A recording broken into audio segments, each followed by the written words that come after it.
I'm learning the Sarabande from French Suite number 3 in B minor. And this is my second day. The reason I bring that up is because I want to talk a little about the process in which I'm using to learn this movement.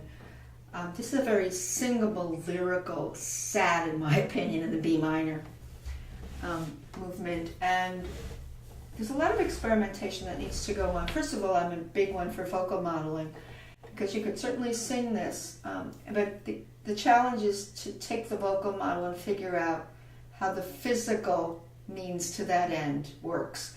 How do you get the vocal model that you want to hear vis-a-vis certain types of physical approaches to the piano? And that's what I want to discuss today. And I'm in an experimentation process, because at the very beginning of my learning, I can change my fingering ideas. I have to experiment with that, because fingering is a big thing here. And what I was working with the fingering was not the traditional fingering that you would think you might use for certain scale-like passages, where you would have finger after finger perhaps before you have a thumb shift. I've been exploring alternatives that allow me to do certain rotations that give me the vocal model that I internalize. That's the long and the short of it. It starts out with this main idea of an ascending arpeggio. And when I see a broken chord and I see do, mi, sol, do, or B, D, F sharp, B, I'm not thinking vertically, I'm thinking rolling motion.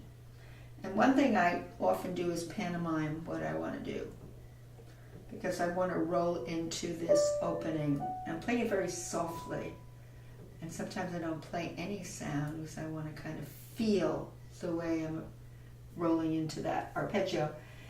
And it's rolling into a note that's tied. The question is, because the note is tied, should it be sort of a peak note because it's decaying, and if it's too soft, the note after it is hard to play without jumping out? So I was exploring that in this one hand, this arpeggio. So I'm going,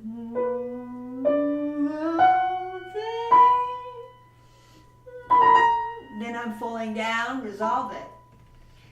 So it's a sequence resolve down. And you have the same ornament. And then here goes a Gajic note, tied. Then I do 3, 2, 4. 4, 3, 2, 4. I distorted the rhythm a little bit there, but let's put it into rhythm. And I'm going to put two hands together for a moment. There. Resolve, B minor tonic. Rolling motion under. That should have been softer.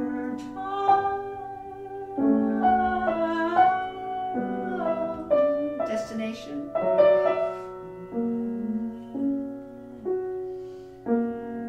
And you already heard here, the left hand picks up that arpeggio that you heard at the beginning only on the level of the dominant, which is F sharp major, dominant chord.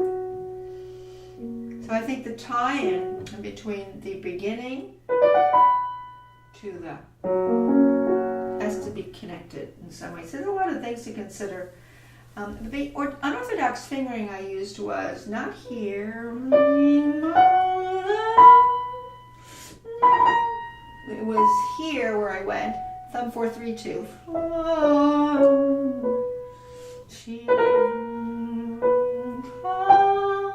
Here again. 3, 2, 4.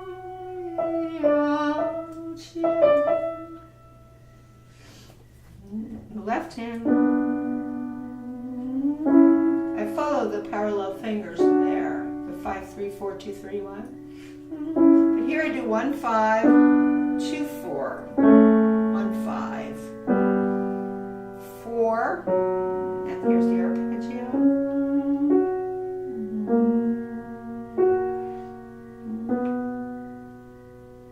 What happens there on top is you went to that idea of suspension, resolution. You really have to know the cognitive things too, the structural things that are going on, the harmonic progressions and how they influence the phrase, the dips of the cadences, the little internal dips of progressions. Now what happens in the left hand here is very interesting at this point. You have parallel sixths, but with a suspension element. You hear the seventh. Hear the seventh falling in. Here's the seventh. Seventh to the sixth. He has two voices here.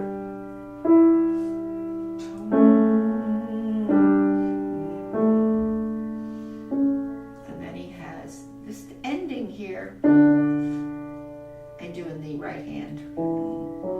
I'll get to that in a minute.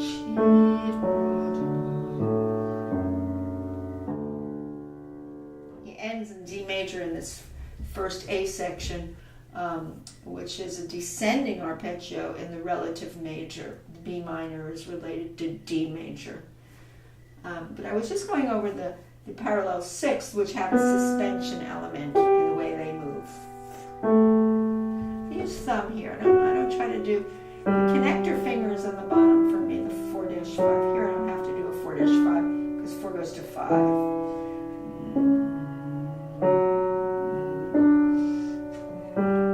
1-2.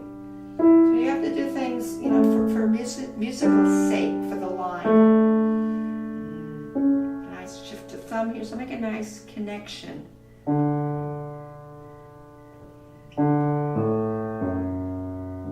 Notice the rotation of that overall.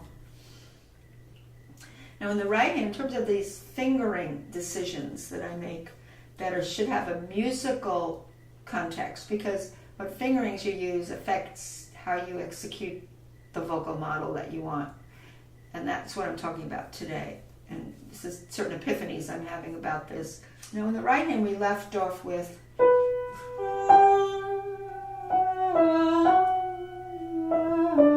destination down. Ties that over. Now the fingering I use here, I follow my fingers here. 4, 3, 2, but I do 3, 1, 2, 1, 2, 3, 4, 5. I do the 2, 3, 4, 5. And then 1, 2, 1, 2. I do the rotation that way. 1, 2, 3, 4, 4, 5, 1. He has doublets there, couplets. He has groups of 2, and then he has 4. That's important. Doublet, doublet, group of 4 now.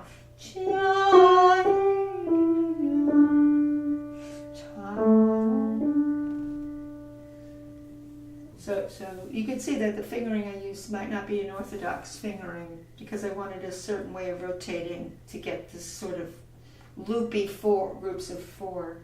Now I put it together. Remember, I play very slowly when I learn. If I go very slowly with the 2 hands to try to get everything in my ears, including the harmonic rhythm, how it influences the phrase, and the fingerings that I want, I have to really go slow because I'm in the learning process. I'm very slow for this, for practice.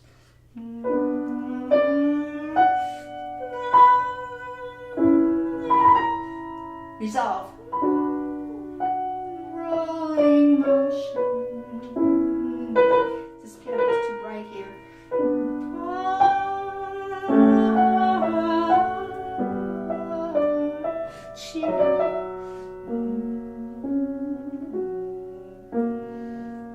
I bring 5 under. 1-5 is just a good there.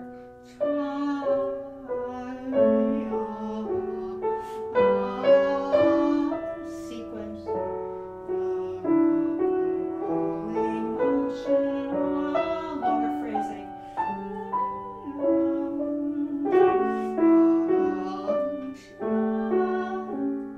3-5, inner voice.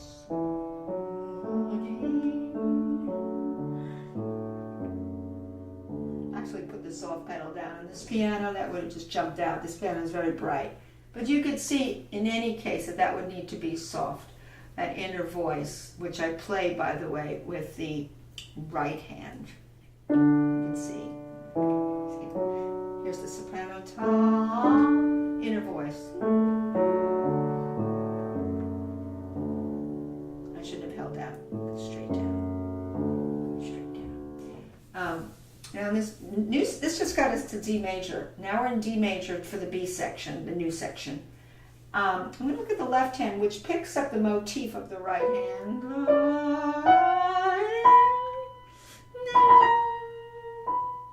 D major.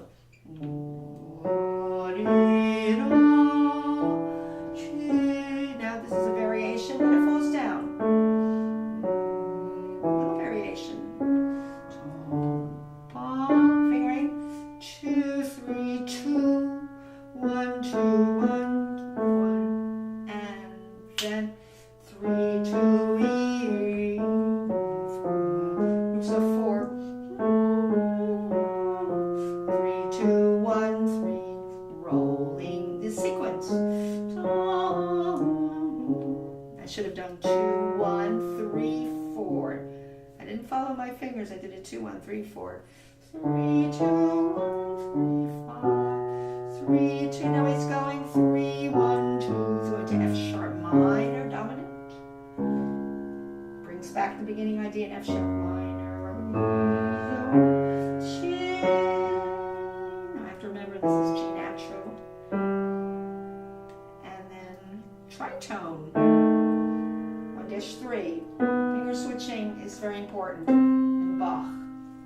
1 and 2 and 3 and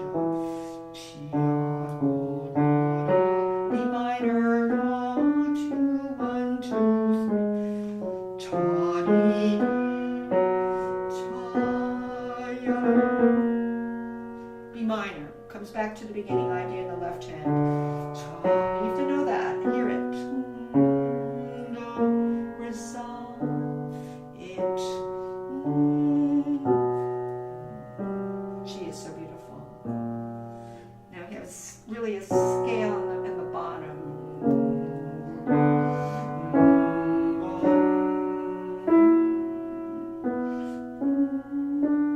Now he ends in a retrograde, in reverse of going up the B minor arpeggio, falling down. And guess what? You want the rotation going down. In the beginning you had. And of course you would call that diminution, where you get faster at the end from the arpeggio you started.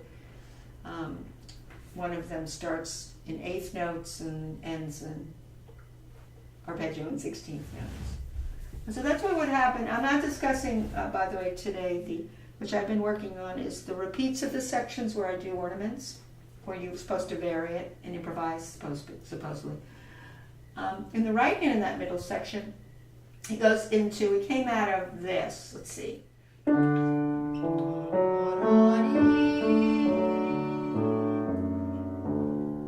We stay in D major. And so in the right hand he has 1 and 2, ta-dee, ti-da-da-da-da-da, and then ta, 3, 1, 3, 2, 5. You could do 1, 2, 1, 2, 1, 2, ta, and 3. And now what he does here next is what he did in the left hand earlier. Remember we had this.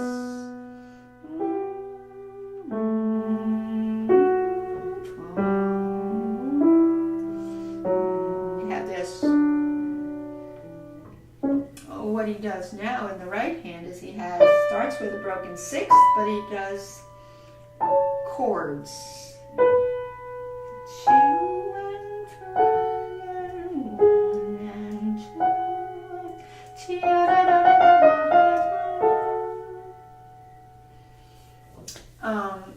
And then he has groups of 4. I do 3, 2, 1, 3. And I do a trillo. And then he has this. And 1 and 2 and 3 and 1. B minor. Rotate. These are rotations.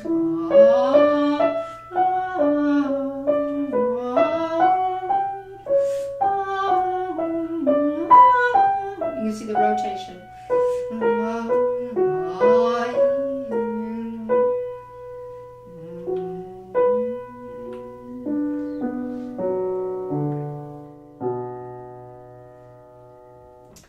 It's sort of like the process. You go through this kind of rawness of it, where it's in the raw stage.